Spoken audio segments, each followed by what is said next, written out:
नमस्ते, मैं हूं संजय दीक्षित और आप देख रहे हैं दी जयपुर डायलॉग्स।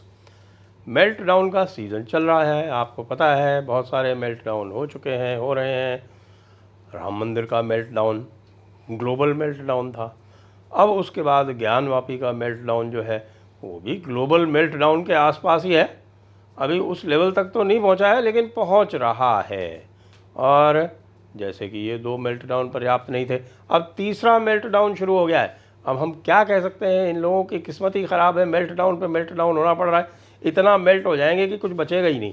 अरे भाई, थोड़ी बहुत ही चौड़ी बचा के रख लेते। अब मेल्ट डाउन हो रहा है किस पर, कि भाई लाल कृष्ण आडवाणी को भारत रत्न क्यों दिया गया।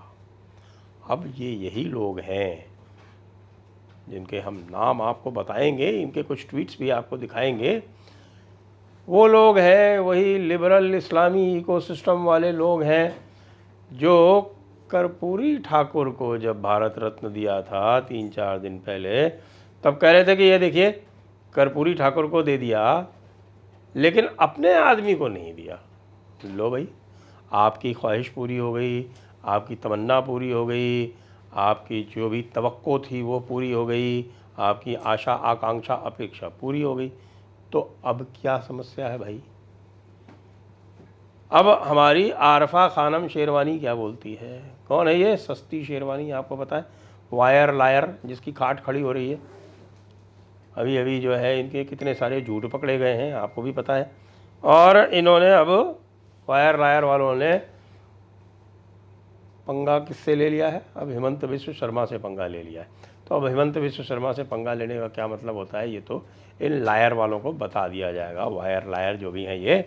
आरफा खानम शेरवानी क्या कहती है, यानी कि यदि कहीं से सबसे अधिक चमड़े के जलने की गंध आ रही है तो इसी शूर्पणखा के पास से आ रही है। वो क्या कहती है, LK Advani, a man who single-handedly poisoned our society with communal hatred, caused irreparable damage to our social fabric and destroyed childhood of millions of Muslims like me। अरे बाबा रे बाबा, आरफा खानम, तुम्हारी यदि चाइल्डहुड स्पॉइल होने के बाद ये हाल है तो भाई चाइल्डहुड तुम्हारी बिल्कुल सही स्पॉइल हुई, क्योंकि अगर तुम्हारी चाइल्डहुड स्पॉइल नहीं होती तो तुम्हारे ये जो जहर बुझे दांत हैं वो देखने में नहीं आते।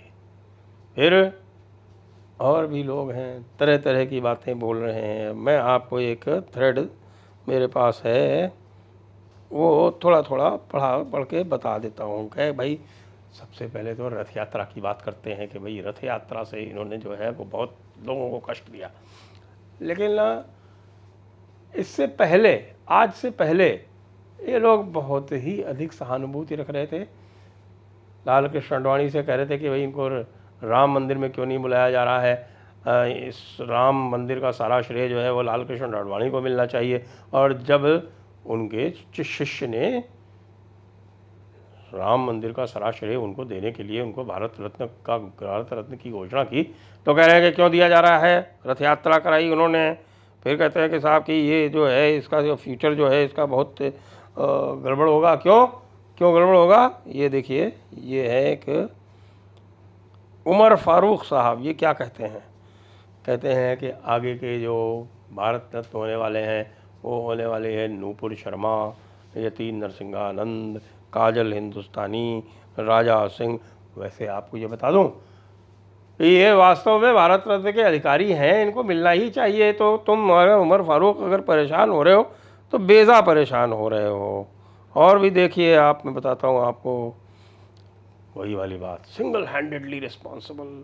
भाई सिंगल हैंडेडली रिस्पॉन्सिबल कैसे हुआ, जबकि आप पहले कह रहे थे कि भाई ये सारा का सारा मामला जो राम मंदिर वाला है इसके लिए विश्व हिंदू परिषद को कभी रिस्पॉन्सिबल बता रहे थे, कभी RSS को बता रहे थे, कभी नरेंद्र मोदी को, कभी योगी को, कभी जुडिशरी को, कभी X को, कभी Y को। अभी हमारे अरशद मदनी साहब खड़े होकर कह रहे थे कि बाबरी मस्जिद वाला जो सारा मामला है वो जुडिशरी ने गड़बड़ किया है। अब कह रहे हो कि this man was single handedly responsible, तो ठीक है ना, भारत रत्न मिला और आप लोगों की तरफ से उनको सारा क्रेडिट भी मिल गया, अच्छी बात हुई। और देखिए क्या कहते हैं हमारे समीउल्लाह खान, समीउल्लाह खान कहते हैं आई डिसएग्री। अब ये मिस्टर जो है ना, ये समीउल्लाह खान, ये डिसएग्री होने के लिए जाने जाते हैं, ये हर चीज़ से डिसएग्री होते हैं। ज्ञान वापी का समझौता आया, ज्ञान वापी का फैसला आया, आई डिसएग्री। और राम मंदिर बन रहा है तो आई डिसएग्री। बाबरी मस्जिद आया, बाबरी मस्जिद तोड़ने के लिए और राम जन्मभूमि के पक्ष में फैसला आया, आई डिसएग्री। अरे तू डिसएग्री होता रहे ना, कौन परवाह कर रहा है तेरी भाई? डिसएग्री डिसएग्री अपने चेहरे पे, अपने माथे पे लिख के डिसएग्री घूमता रहे, मिस्टर डिसएग्रीमेंट नाम लगा देंगे तेरा। फिर और बाकी लोग जो हैं वो कुछ तो कह रहे हैं कि भाई ये मेल्ट डाउन जो है, प्राइम मिनिस्टर नहीं सही तो भारत रत्न ही मिल गया, लीजिए।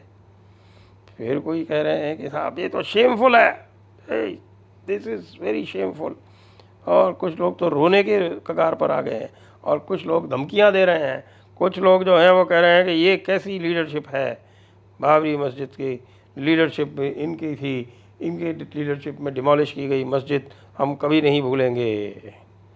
करते रहो भाई, करते रहो। फिर देखो लाल कृष्ण अडवाणी को कह रहे हैं कि ये सांप्रदायिकता का चिराग है, ये इन्होंने सबसे अधिक सांप्रदायिकता फैलाई है। चलिए इनकी जो कह रहे हैं तो ये कर लेते हैं भाई, क्या कंट्रीब्यूशन है लाल कृष्ण अडवाणी का। फिर पैरोडी बना रहे हैं और फिर कह रहे हैं कि भाई ये this Indeed is the lowest moment for Indian Republic. तो ये तो हो गया थ्रेड, ये आपके सामने जो है आप देख लेंगे इसको।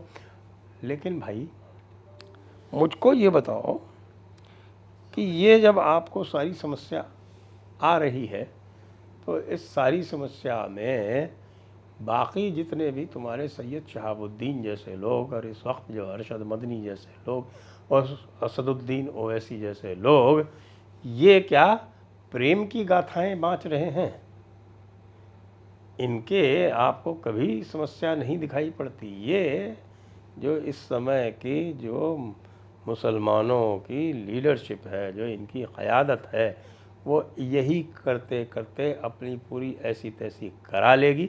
और एक समय यह आएगा जब इनके पास एक समय था जब ये बाबरी मस्जिद पर समझौता करके, जहाँ पर नमाज भी नहीं होती थी, वो करके और एक तरह की नज़ीर पेश कर सकते थे। 3 ही तो मांग रहे थे शुरू में, वो नहीं मानी। कह गए नहीं, हम यहाँ के मालिक थे, हमने यहाँ पर 800 साल 1000 साल राज किया है, और उस राज में हमने जो भी चीज़ कब्ज़ाई है वो हमारी है। क्यों? क्योंकि कुरान के हिसाब से जो उस समय जो लॉ था वो शरीयत का कानून था। शरीयत के कानून के मुताबिक हर हथियाई गई चीज़, हर कब्ज़ाई गई चीज़ वो इस्लाम की है। और एक बार कोई चीज़ अगर इस्लाम ने कब्ज़ा ली तो कोई दूसरा उसको ले नहीं सकता है। ये वही वाला लॉजिक है भाई साहब जो इस समय हमास वाले कहते हैं कि from the river to the sea Palestine shall be free. तो इसीलिए ये कहते हैं साहब कि पूरा का पूरा हिंदुस्तान हमारा है। एक बार जो कोई ज़मीन दौरे खिलाफा में आ गई, जैसे हमास वाले कहते हैं ना, उसी तरह से कि दौरे खिलाफा में एक बार भी कोई चीज़ आ गई तो वो हमेशा हमारी ही रहेगी, किसी दूसरे की नहीं हो सकती। तो इसी लॉजिक से सारा मामला चल रहा है, इसी लॉजिक से उनको तकलीफ़ है। और इसी लॉजिक से ये भी है कि भाई जो पार्टीशन हुआ था वो भले हुआ हो हिंदू और मुसलमान के नाम पर, लेकिन पाकिस्तान हमारी सिंगुलर प्रॉपर्टी है और भारत हमारी जॉइंट प्रॉपर्टी है। ये लॉजिक को चलाते हैं हमारे मुल्ला लोग कि अगर हम पाकिस्तान नहीं गए, हम ठीक है, हमने पाकिस्तान का मूवमेंट चलाया, पाकिस्तान का मूवमेंट चला के ये कहा कि हिंदू मुसलमान एक साथ नहीं रह सकते, 2 अलग अलग कौमें हैं, और उसके बाद हम चले गए पाकिस्तान, तो पाकिस्तान तो हमारी जाती मिल्कियत हो गई। लेकिन हमने यहाँ भी छोड़ दिए लोग, इसलिए कि इस प्रॉपर्टी में भी हमारा हिस्सा बना रहे। तो जिनकी इस तरह की सोच हो उनको भाई लाल कृष्ण अडवाणी को भारत रत्न देने से तकलीफ़ क्यों करना होगी? यानी हर कोई काम, जो भी काम होता है जो सभी के भले के लिए होता है, उसमें इनको हमेशा तकलीफ़ होगी। क्यों होगी? क्योंकि बड़ी किताब कहती है कि भाई अच्छाई वही होती है जिससे कोई मुसलमान अपने दीन की शोहरत आगे बढ़ा सके, दीन की क़ुव्वत को कायम कर सके। तो जब अच्छाई की परिभाषा यही है तो भाई किसी भी प्रकार की यूनिवर्सल मोरालिटी काम नहीं आएगी। और लाल कृष्ण आडवाणी तो बिल्कुल पूरी तरह से उसको इस समय घृणा किया जाएगा। बाद में ये अवश्य है, अभी कुछ दिन पहले तक कह रहे थे कि नहीं मोदी जो है वो लाल कृष्ण आडवाणी से ख़राब है, लेकिन अब लाल कृष्ण आडवाणी ख़राब हो गया। और जैसा लोग कह रहे हैं, प्रशांत किशोर ने आज कह दिया कि जो मोदी के बाद जो आएगा वो इससे भी ज़्यादा हार्ड लाइनर होगा। तो भाई तुम लोगों की तो किस्मत जो है वो ना वो पूरी तरह से डूबी हुई है। तुम रोते पीटते रहो और छाती पीटते रहो, तुम्हारा कुछ नहीं होने वाला। रुदाली का कुछ नहीं होता है, उसको 2-4 टुकड़े फेंक दिए जाते हैं, वही तुम्हारा हश्र होने वाला। जय हिंद, जय भारत, वंदे मातरम।